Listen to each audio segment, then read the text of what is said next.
ನಾವು ರಾಜ್ಯದಲ್ಲಿ ನಡೆಯುತ್ತಿರುವ ಒಂದು ಪ್ರಮುಖ ವಿಷಯದ ಕುರಿತು ಮಾತನಾಡಲು ಇಲ್ಲಿ ಸೇರಿದ್ದೇವೆ. ಮಾರ್ಚ್ 1ರಿಂದ ರಾಜ್ಯದಾದ್ಯಂತ ಲೈಸೆನ್ಸ್ ಸರ್ವೆ ನೌಕರರು ತಮ್ಮ ಹಕ್ಕುಗಳಿಗಾಗಿ ಧರಣಿ ನಡೆಸುತ್ತಿದ್ದಾರೆ. ಸರ್ಕಾರದ ನಿರ್ಲಕ್ಷ್ಯ ಹಾಗೂ ಹಲವು ವರ್ಷಗಳಿಂದ ಬಾಕಿ ಉಳಿದಿರುವ ಬೇಡಿಕೆಗಳನ್ನು ಈಡೇರಿಸದ ಕಾರಣ ಈ ಹೋರಾಟ ಇನ್ನಷ್ಟು ತೀವ್ರಗೊಂಡಿದೆ. ಈ ಸಂದರ್ಭದಲ್ಲಿ ಆಮ್ ಆದ್ಮಿ ಪಕ್ಷದ ದರದಾಳ ಮತಕ್ಷೇತ್ರದ ಅಭ್ಯರ್ಥಿ ಹಾಗೂ ವಕೀಲರಾದ ಶ್ರೀ ಬಸವನಗೌಡ ಸೋಮನಗೌಡ ಅವರು ಮಾತನಾಡಿ, ಲೈಸೆನ್ಸ್ ಸರ್ವೆ ನೌಕರರು ಸರ್ಕಾರದ ಪ್ರಮುಖ ಅಂಗ, ಇವರಿಗೆ ನ್ಯಾಯ ಸಿಗಬೇಕು. ಸರ್ಕಾರ ಕೂಡಲೇ ಇವರ ಬೇಡಿಕೆಗಳನ್ನು ಪರಿಗಣಿಸಿ ಸೂಕ್ತ ಕ್ರಮ ಕೈಗೊಳ್ಳಬೇಕು ಎಂದು ಹೇಳಿದರು. ಮುಧೋಳ ತಾಲೂಕು ಅಧ್ಯಕ್ಷರಾದ ಶ್ರೀ ಬಸವನಗೌಡ ಸೋಮನಗೌಡರವರು ಹಾಗೂ ಬಾಗಲಕೋಟೆ ಜಿಲ್ಲಾ ಯುವ ಘಟಕ ಅಧ್ಯಕ್ಷರಾದ ಶ್ರೀ ಕೃಷ್ಣ ಪೂಜಾರಿ ಅವರು ಸಹ ಈ ಹೋರಾಟಕ್ಕೆ ಬೆಂಬಲ ಸೂಚಿಸಿ ಸರ್ಕಾರ ತಕ್ಷಣವೇ ಮಾತುಕತೆ ನಡೆಸಿ ಸಮಸ್ಯೆ ಬಗೆಹರಿಸಬೇಕು ಎಂದು ಒತ್ತಾಯಿಸಿದರು. ಇದಲ್ಲದೆ ಜಿಲ್ಲಾ ಕಾರ್ಯದರ್ಶಿಯಾದ ಶ್ರೀ ವಿ.ಎಂ. ಗಣಿ ಹಾಗೂ ಮುಧೋಳ ನಗರ ಘಟಕ ಅಧ್ಯಕ್ಷರಾದ ಶ್ರೀ ಐ.ಸಿ. ನಾಡಗೌಡ ಅವರು ಸಹ ಉಪಸ್ಥಿತರಿದ್ದರು. ಈ ಧರಣಿಗೆ ಸಂಪೂರ್ಣ ಬೆಂಬಲ ಕೂಡ ವ್ಯಕ್ತಪಡಿಸಿದರು. ಈ ಹೋರಾಟ ಮುಂದುವರಿದರೆ ಸರ್ಕಾರದ ಮೇಲೆ ಜನರ ವಿಶ್ವಾಸ ಕುಸಿಯುವ ಸಾಧ್ಯತೆ ಇದೆ. ಆದ್ದರಿಂದ ಸರ್ಕಾರ ತಕ್ಷಣವೇ ಕ್ರಮ ಕೈಗೊಂಡು ನೌಕರರ ಸಮಸ್ಯೆಗೆ ಪರಿಹಾರ ನೀಡಬೇಕು ಎಂಬುದು ಎಲ್ಲರ ಒತ್ತಾಯವಾಗಿದೆ. ಇಂತಹ ಇನ್ನಷ್ಟು ಅಪ್ಡೇಟ್ಗಳಿಗಾಗಿ ನಮ್ಮ ಚಾಲುಕ್ಯ ಟಿವಿ ಯೂಟ್ಯೂಬ್ ಚಾನೆಲ್ಗೆ ಸಬ್ಸ್ಕ್ರೈಬ್ ಮಾಡಿ, ವಿಡಿಯೋ ಇಷ್ಟ ಆದರೆ ಲೈಕ್ ಮಾಡಿ, ಹಾಗೆ ಇದನ್ನು ಶೇರ್ ಮಾಡಿ. ಆತ್ಮೀಯರೇ ನಮಸ್ಕಾರ. ಇವತ್ತಿನ ಪತ್ರಿಕಾಗೋಷ್ಠಿಯಲ್ಲಿ ನಮ್ಮ ಮುಧೋಳ ತಾಲೂಕಾ ಆಮ್ ಆದ್ಮಿ ಪಕ್ಷದ ಅಧ್ಯಕ್ಷರಾದಂತಹ ಶ್ರೀಯುತ ಸೋಮನಗೌಡ ಪಾಟೀಲ್ ಇದ್ದಾರೆ. ನಮ್ಮ ನಾಡಗೌಡರು ಮುಧೋಳ ನಗರ ಘಟಕ ಅಧ್ಯಕ್ಷರಾದಂತಹ ನಾಡಗೌಡರು ಇದ್ದಾರೆ. ನಮ್ಮ ಜಿಲ್ಲಾ ಯುವ ಘಟಕದ ಅಧ್ಯಕ್ಷರಾದಂತಹ ಕೃಷ್ಣ ಪೂಜಾರಿ ಅವರಿದ್ದಾರೆ. ಹಾಗೂ ನಮ್ಮ ಬಾಗಲಕೋಟದ ಕಾರ್ಯದರ್ಶಿಯಾದಂತಹ ಶ್ರೀಯುತ ಗಣಿ ಅವರು ಕೂಡ ಇವತ್ತಿನ ಪತ್ರಿಕಾಗೋಷ್ಠಿಯಲ್ಲಿದ್ದಾರೆ. ಇವತ್ತಿನ ವಿಷಯ ಏನಂತಂದ್ರೆ, ರಾಜ್ಯ ಸರ್ಕಾರ ಮತ್ತು ಕಂದಾಯ ಇಲಾಖೆ ಅಂದ್ರ SSLR state survey land records department ಗೆ ಸಂಬಂಧಪಟ್ಟಂತ ವಿಷಯ. ಇಡೀ ನಾವೆಲ್ಲ ನೋಡ್ತಾ ಇದ್ದೀವಿ, ಸರ್ಕಾರ ಒಂಥರ ಮೊಸಳೆ ಕಣ್ಣೀರನ್ನು ಸುರಿಸ್ತಾ ಸುಮ್ಮನೆ ಕುಳಿತಿದೆ. ಎಲ್ಲ ಸದ್ದಿಲ್ಲದೆ ನಡೆಯುತ್ತಿರುವಂತಹ ಮಾರ್ಚ್ 1ರಿಂದ ನಡೆಯುತ್ತಿರುವಂತಹ ಲೈಸೆನ್ಸ್ ಸರ್ವೆದಾರರ ಒಂದು ಸ್ಟ್ರೈಕ್ಗೆ ಇಲ್ಲಿವರೆಗೆ ಯಾವ ಸರ್ಕಾರದ ಮಂತ್ರಿಗಳಾಗಲಿ, ಮುಖ್ಯಮಂತ್ರಿಗಳಾಗಲಿ, ಕಂದಾಯ ಸಚಿವರಾಗಲಿ ಯಾವುದೇ ವಿವರಣೆ ಕೊಟ್ಟಿಲ್ಲ. ಬಟ್ ಈ ಕುರಿತು ಇಡೀ ರಾಜ್ಯದಲ್ಲಿ ಸುಮಾರು 4,80,000 ಅರ್ಜಿಗಳು ಖಾಲಿ ಬಿದ್ದಿದ್ದಾವೆ. ನಾನು ಕೃಷ್ಣ ಬೈರೇಗೌಡರಿಗೆ ಪ್ರಶ್ನೆ ಮಾಡ್ತೀನಿ. ಯಾಕಂತಂದ್ರೆ ಕೃಷ್ಣ ಬೈರೇಗೌಡರು ಕೃಷಿ ಇಲಾಖೆಯಲ್ಲಿದ್ದಾಗ ಬಹಳಷ್ಟು ಅತ್ಯುತ್ತಮವಾದಂತಹ ಕೆಲಸಗಳನ್ನು ಮಾಡಿ ಅಲ್ಲಿರುವಂತಹ ಭ್ರಷ್ಟಾಚಾರವನ್ನ ಸುಮಾರು 70ರಿಂದ 80% ನಿಷ್ಕ್ರಿಯಗೊಳಿಸಿ, ಅಂದ್ರೆ ಪಾರದರ್ಶಕ ಆಡಳಿತಕ್ಕೆ ಒಂದು ಅವಕಾಶ ಮಾಡಿಕೊಟ್ರು.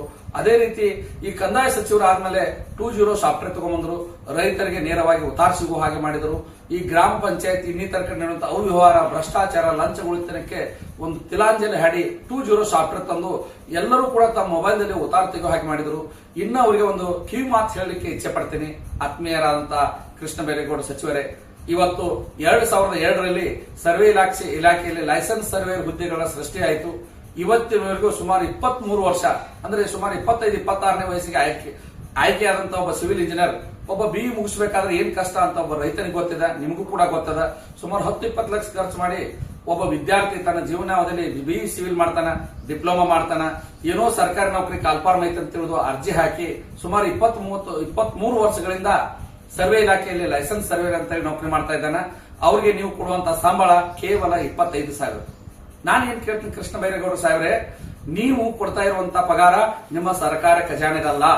ರೈತರು ತಮ್ಮ ಸರ್ವೆಯನ್ನ ಮಾಡಲಿಕ್ಕೆ, ತಮ್ಮ ಅಲಿನೇಷನ್ ಮಾಡಲಿಕ್ಕೆ, ಹದ್ದುಬಸ್ತಿ ಮಾಡಲಿಕ್ಕೆ, ಪೋಡಿ ಮಾಡಲಿಕ್ಕೆ ಸರ್ಕಾರಕ್ಕೆ ತುಂಬಿದಂತಹ ಒಟ್ಟು ಒಂದು ತಿಂಗಳ ಆದಾಯ ಸುಮಾರು 250 ಕೋಟಿಯಿಂದ 300 ಕೋಟಿ ರೂಪಾಯಿ. ನೀವು ಇವತ್ತು 6,000, ನಮ್ಮ ಕರ್ನಾಟಕ ರಾಜ್ಯದಲ್ಲಿ ಸುಮಾರು 6,000 ಲೈಸೆನ್ಸ್ ಸರ್ವೆದಾರದಾರ. ಇವ್ರಿಗೆ ಕೊಡುವಂತ ನೀವು ವೇತನ 40ರಿಂದ 50 ಕೋಟಿ. ಇವತ್ತು ಲೈಸೆನ್ಸ್ ಸರ್ವೆದಾರನ್ನ ಮುಂದಿಟ್ಟುಕೊಂಡು ದುಡ್ಡು ಮಾಡ್ಲಿಕ್ಕೆ ಇವತ್ತು ಸರ್ಕಾರ ಬೆನ್ನು ಹತ್ತಿದೆ. ಸುಮಾರು 200ರಿಂದ 250 ಕೋಟಿ ರೂಪಾಯಿಯನ್ನು ಉಳಿಸಿಕೊಂಡು ನೀವು ಸರ್ಕಾರಕ್ಕೆ, ಒಂದು ಜನರಿಗೆ, ಇವತ್ತಿನ ರೈತರಿಗೆ, ಇವತ್ತಿನ ಸಮಾಜಕ್ಕೆ ಅನ್ಯಾಯ ಮಾಡ್ತಾ ಇದ್ದೀರಿ. ಅಷ್ಟೇ ಅಲ್ಲದೆ ಆ ವ್ಯಕ್ತಿಯ ಬಗ್ಗೆ ನಾವು ನೋಡ್ತಾ ಹೋಗೋಣ. ಇವತ್ತು ನೀವು ಸರ್ಕಾರಿಯಲ್ಲಿ ಸರ್ವೇದಾರರು, ಸರ್ಕಾರಿ ಸರ್ವೇರು, ಗವರ್ಮೆಂಟ್ ಸರ್ವೇರು ಸುಮಾರು 2,800 ಜನ ಇದ್ದಾರೆ. ಇಷ್ಟರ ಮೇಲೆ ನಿಮ್ಗೆ ಏನಾದರೂ ಅಧಿಕಾರ ನಡೆಸಲಿಕ್ಕೆ ಸಾಧ್ಯ ಇದೆಯಾ? ಎಲ್ಲ ಜನರಿಗೆ ಒಂದು ವ್ಯವಸ್ಥೆಯನ್ನು ಮಾಡಿಕೊಡ್ಲಿಕ್ಕೆ ಸಾಧ್ಯ ಇದೆಯಾ? ಕೇವಲ ಮಾರ್ಚ್ 1ರಿಂದ ನಡೆದಂತಹ ಒಂದು ಧರಣಿ ರಾಜ್ಯದಲ್ಲಿ ಸುಮಾರು 4,80,000 ಅರ್ಜಿಗಳು ಬಿದ್ದಿದ್ದಾವೆ. ಅವಕ್ಕೆ ಯಾವುದು ಇವತ್ತಿನವರೆಗೆ ಸರ್ವೆ ಆಗ್ತಾ ಇಲ್ಲ. ರೈತರು ಖರೀದಿ ಕೊಡಬೇಕಾದ್ರೆ ಖರೀದಿ ಆಗ್ತಾ ಇಲ್ಲ. ಮೊದಲೇ ಮಾರ್ಚ್ ತಿಂಗಳು ರೈತರು ಸಾಲ ಸೋಲ ಮಾಡಿ ತಮ್ಮ ಹೊಲವನ್ನು ಅಡವಿಟ್ಟು ಸಾಲ ಮಾಡಿ ಬ್ಯಾಂಕ್ ಲೋನ್ ತೆಗೆದಿರ್ತಾರೆ. ಅಲ್ಲಿ ಅವರು ಏನಾದರೂ ಖಾತೆ ಬದಲಾವಣೆ ಮಾಡಿ ಹಕ್ಕು ವಾಟನೆ ಮಾಡಿಕೊಂಡು ಬದಲಾವಣೆ ಮಾಡಿ ಹದ್ದುಬಸ್ತಿ ಫಿಕ್ಸ್ ಮಾಡಿಕೊಂಡು ತಮ್ಮ ಸಮಸ್ಯೆಗೆ ಒಂದು ಆರ್ಥಿಕ ಪರಿಹಾರ ತಗೊಳ್ಬೇಕಾದ್ರೆ ನೀವು ಅದನ್ನು ಮಾಡ್ತಾ ಇಲ್ಲ. ಸರ್ವೆ ಇಲಾಖೆ ಬಗ್ಗೆ ಹೇಳ್ಬೇಕಂದ್ರೆ ಹಮ್ಮುರಾಬಿ ಅವರು ಈ ಚೈನ್ ಸಿಸ್ಟಮ್ ಅನ್ನ ತಗೊಂಬಂದ್ರು. ಹಮ್ಮುರಾಬಿ ಇದ್ದಾವ. ನಂತರ 1802ರಲ್ಲಿ ವಿಲ್ಲಿಂಗ್ಟನ್ ಅನ್ನೋರು ಸರ್ವೆನ ಆರಂಭಿಸಿದ್ರು ಇಡೀ ದೇಶದಲ್ಲಿ ಬ್ರಿಟಿಷ್ ಕಾಲದಲ್ಲಿ. ಯಾಕಂದ್ರೆ ಬ್ರಿಟಿಷರು ಮಾಡಿದಂತ ತೀನಿ ಇನ್ನೂ ನಾವು ಬದಲಾಯಿಸಲಿಕ್ಕಾಗಿಲ್ಲ. ನೀವು ಪೋಡಿ ಮುಕ್ತ ಗ್ರಾಮ ಮಾಡ್ತೀನಿ ಅಂದ್ರು ಅದನ್ನು ಕೂಡ ಸಂಪೂರ್ಣ ಮಾಡಕ್ಕಾಗಿಲ್ಲ. ಯಾಕಂದ್ರೆ ಸಾರ್ವಜನಿಕರಿಗೆ ಕಡೆಯಿಂದ ಹಣ ಉಳಿಸಿಕೊಂಡು ನೀವು ಸೇವೆ ಕೊಡ್ತಾ ಇದ್ದೀರಿ. ಅದನ್ನು ಕೂಡ ಸೇವೆ ಮಾಡುವಂತ ವ್ಯಕ್ತಿಗಳಿಗೆ ಮಾನಸಿಕವಾಗಿ, ದೈಹಿಕವಾಗಿ, ಆರ್ಥಿಕವಾಗಿ, ಟೆಕ್ನಿಕಲ್ ಆಗಿ ಅವರು ಹಗಲಿ ರಾತ್ರಿ ಶ್ರಮ ಪಟ್ಟು ರೈತರ ಸಮಸ್ಯೆಗಳನ್ನ ಪರಿಹಾರ ಕೊಡುವಂತ ಒಂದು ಸರ್ವೇರಿಗೆ ನೀವು ರಕ್ಷಣೆ ಕೊಡದಿದ್ರೆ ಇನ್ನು ಯಾರಿಗೆ ರಕ್ಷಣೆ ಕೊಡ್ತೀರಿ? ಅವ್ರು ದುಡಿದಂತ ಹಣವನ್ನ ಅವರಿಗೆ ಕೊಡಕ್ ಆಗದಿದ್ರೆ ನಿಮ್ಮ ಗವರ್ಮೆಂಟ್ ಯಾಕೆ ಬೇಕು ನಮಗೂ? ಯಾಕಂದ್ರೆ ಈಗ ನಮ್ಮ ಆಮ್ ಆದ್ಮಿ ಪಕ್ಷ ದೆಹಲಿ ಪಂಜಾಬದಲ್ಲಿ ಮಾಡಿದ ಬಗ್ಗೆ ನಮ್ಮ ನಾಯಕರು ಕೂಡ ಮಾತಾಡ್ತಾರ. ಈ ವ್ಯವಸ್ಥೆಯನ್ನ ಸರಿಪಡಿಸದೆ ಹೋದ್ರೆ ಆಮ್ ಆದ್ಮಿ ಪಕ್ಷ ಬೀದಿಗಿಳಿದು ಹೋರಾಟ ಮಾಡಬೇಕಾಗ್ತದ. ದಯವಿಟ್ಟು ನಿಷ್ಕಾಳಜಿ ಮಾಡಬೇಡ್ರಿ. ಅವರು ನಿಮ್ಮ ಅಧೀನದ ಒಂದು ಇಲಾಖೆ, ಸರ್ವೆ ಇಲಾಖೆ, ಕಂದಾಯ ಇಲಾಖೆ ವ್ಯಾಪ್ತಿಯ ಅಧೀನ ಇಲಾಖೆಗೆ ನೀವು ನ್ಯಾಯವನ್ನ ಕೊಡ್ರಿ ಅಂತ ಹೇಳಿ ವಿನಂತಿಸಿಕೊಳ್ತೇನೆ. ನಮಸ್ಕಾರ ಸರ್. ಈಗ ನಮ್ಮ ಮುಧೋಳ ತಾಲೂಕು ಆಮ್ ಆದ್ಮಿ ಪಕ್ಷದ ಅಧ್ಯಕ್ಷರಂತ ಸೋಮನ್ ಗೌಡರು ಈ ಬಗ್ಗೆ ಮಾತಾಡ್ತಾರೆ. ಎಲ್ಲರಿಗೂ ನಮಸ್ಕಾರ. ಈ ಸರ್ವೇದಾರ ಈಗಿನ ಸರ್ಕಾರ 4,80,000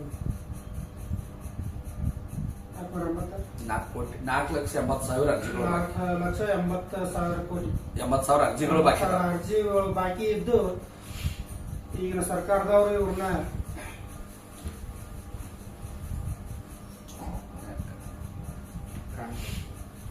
ಸರ್ಕಾರ ಕೊಡುವಂತ ನಿಯಮಾವಳಿ ಪ್ರಕಾರ ಕಾಯಮಾತಿ ಮಾಡಿ ಬಳಸ್ಬೇಕಂತೇಳಿ ತಮ್ಮಲ್ಲಿ ವಿನಂತಿ ಮಾಡಿಕೊಳ್ತೀವಿ. ಅದೇ ರೀತಿ ನಮ್ಮ ಜಿಲ್ಲಾ ಯೋಗ ಘಟಕದ ಅಧ್ಯಕ್ಷರಾದಂತಹ ಕೃಷ್ಣ ಪೂಜಾರಿ ಅವರು ಕೂಡ ತಮ್ಮ ಅಭಿಪ್ರಾಯವನ್ನು ವ್ಯಕ್ತಪಡಿಸ್ತಾರೆ. ನಮಸ್ಕಾರ ಎಲ್ಲರಿಗೂ.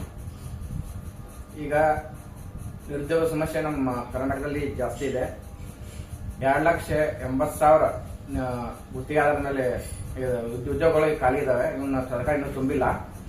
ಮತ್ತೆ ಸರ್ವೇಗಳನ್ನ ಇದು ಏನು ನೇಮಕಾತಿಯನ್ನು ಮಾಡಿಲ್ಲ. ಮತ್ತೆ ನಮ್ಮ ಪಂಜಾಬ್ ಮತ್ತು ದೆಹಲಿಯಲ್ಲಿ ಈ ತರ ಸಿಸ್ಟಮ್ ಮಾಡಿದ್ದಾರೆ ಈಗಾಗಲೇ. ನೀವು ಗವರ್ಮೆಂಟ್ನವರು ಹೋಗಿ ಬೇಕಾದ್ರೆ ಮಾದರಿಯನ್ನು ತೆಗೆದುಕೊಂಡು ಬಂದು ಅವರಿಗೆ ಒಂದು ಸೂಕ್ತ ಪರಿಹಾರ ಕೊಡಬೇಕಂತ ಕೇಳ್ಬೇಕು. ಆದ್ಮೇಲೆ ಪಂಜಾಬ್ ಮತ್ತು ದೆಹಲಿಯಲ್ಲಿ ಸುಮಾರು 45,000 ಖಾಸಗಿ ನೌಕರರನ್ನ ಅಂದ್ರೆ ಗುತ್ತಿಗೆ ಆಧಾರದ ನೌಕರರನ್ನ ಕಾಯಂಗೊಳಿಸಿವಿ. ಅಲ್ಲಿ ಸರ್ಕಾರಿ ಸೌಲಭ್ಯಗಳನ್ನ ಜನರಿಗೆ ನೇರವಾಗಿ ಕೊಡ್ತಾ ಇದ್ದೀವಿ.